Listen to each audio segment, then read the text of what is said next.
J'ai passé les 9 dernières années de ma vie à apprendre et à parler le chinois. Tout au long de mon apprentissage, j'ai appris des milliers de mots. Il m'arrivait parfois d'apprendre 100, 120 ou 150 mots par jour parce que je voulais aller vite. Mais après un jour ou deux, je ne pouvais plus me rappeler que de la moitié des mots que j'ai appris. Et au bout d'une semaine, je ne me souvenais que de 10 à 20 mots parce que j'avais presque tout oublié. L'oubli est quelque chose qui arrive à tout le monde. C'est pour ça que beaucoup se demandent quel est le moyen le plus rapide pour apprendre le maximum de mots. Au 19e siècle, Hermann Ebbinghaus, dans ses travaux sur la mémoire, a mis en évidence la coupe de l'oubli. C'est simple, chaque information que l'on apprend a tendance à disparaître progressivement de notre mémoire avec le temps. Est-ce que ça veut dire qu'on est condamné à oublier tout ce qu'on apprend? En théorie, oui, mais en pratique, ce n'est pas le cas. Parce qu'au même moment qu'on oublie certaines informations du jour au lendemain, d'autres informations restent gravées dans notre mémoire sans s'effacer. Certains moments comme la finale d'une Coupe du Monde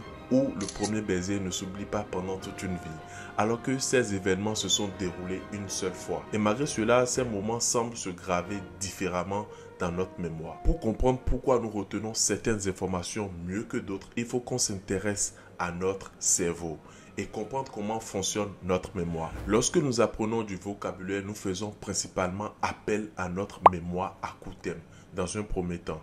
Puis les nouveaux mots que nous apprenons, s'ils sont répétés, passent progressivement dans notre mémoire à long terme. Le problème, c'est que notre mémoire à court terme ne peut garder qu'une quantité limitée d'informations, plus ou moins 7 en moyenne selon les scientifiques. Lorsqu'un ami te dit de l'aider à retenir un numéro de téléphone ou une adresse, le temps qu'il le note quelque part, à ce moment, tu fais appel à ta mémoire à court terme. Mais une fois qu'il a noté ce numéro, tu l'oublies presque instantanément. C'est bien pour cela que lorsque tu apprends de nouveaux mots directement avec une liste, tu l'oublies aussi. Parce que ces mots sont restés dans ta mémoire à court terme et se sont évaporés avec le temps. L'objectif, tu l'as bien compris, c'est de faire en sorte que les informations passent de ta mémoire à court terme vers ta mémoire à long terme. Alors, comment on fait pour ne jamais oublier ce qu'on apprend? Des études scientifiques ont prouvé qu'on est plus susceptible de ne pas oublier les événements avec une forte charge émotionnelle. C'est ce qui explique pourquoi on n'oublie pas son premier amour. Et c'est ce qui explique malheureusement le fait qu'on n'oublie pas un événement traumatisant comme un accident ou une agression. Parce que les événements avec une charge émotionnelle forte peuvent se graver profondément en nous et rester donc plus longtemps dans notre mémoire à long terme. Le cas des événements traumatisants ou très heureux constitue des cas extrêmes. Mais dans le cas de l'apprentissage d'une langue, le simple fait d'apprendre un mot dans un contexte précis peut aider à améliorer le taux de rétention. Parce que en plus d'apprendre le mot, il y a un contexte autour.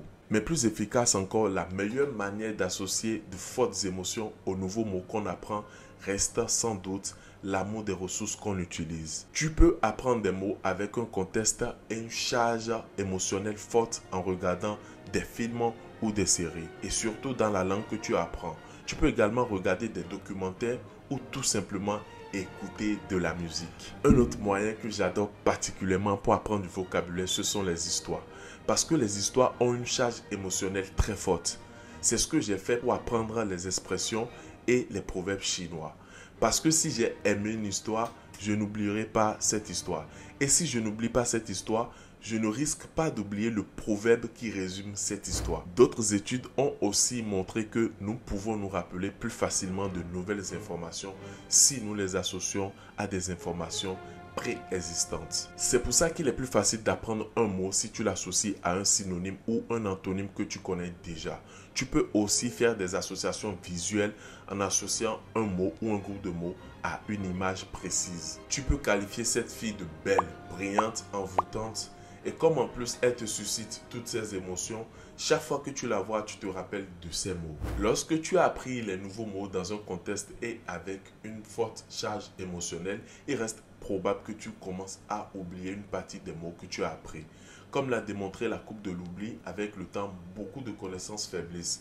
C'est pour cela que beaucoup de polyglottes comme Steve Kaufman conseille la répétition espacée. La répétition espacée te permet de te rappeler à une certaine fréquence des mots que tu as appris et te permet de consolider tes connaissances. Utiliser la répétition espacée après un apprentissage basé sur une charge émotionnelle permet de reconnecter les liens entre les mots, de tout allumer et d'entretenir les connaissances existantes. Tu peux utiliser une application très intéressante comme Anki pour créer des flashcards que tu réviseras avec le temps. L'avantage de Anki, c'est qu'elle te rappelle à chaque fois à un certain intervalle les mots que tu dois réviser. Tu as donc le bon rappel au bon moment. Malgré tout, il peut parfois t'arriver d'oublier certains mots que tu apprends. Et si cela t'arrive, ne te précipite pas et ne t'affole pas. L'apprentissage de toutes choses nécessite du temps. Et parfois, oublier partiellement te permet d'ancrer la connaissance plus profondément quand tu réapprends. Apprendre une langue est un processus continu. Et tant que tu es passionné, tu peux améliorer ton approche. Et comme le dit un proverbe chinois, il n'est jamais trop tard pour apprendre. Et surtout, la limite de ton cerveau est la limite que tu te fixes à toi-même. Merci à tous, c'était Espoir.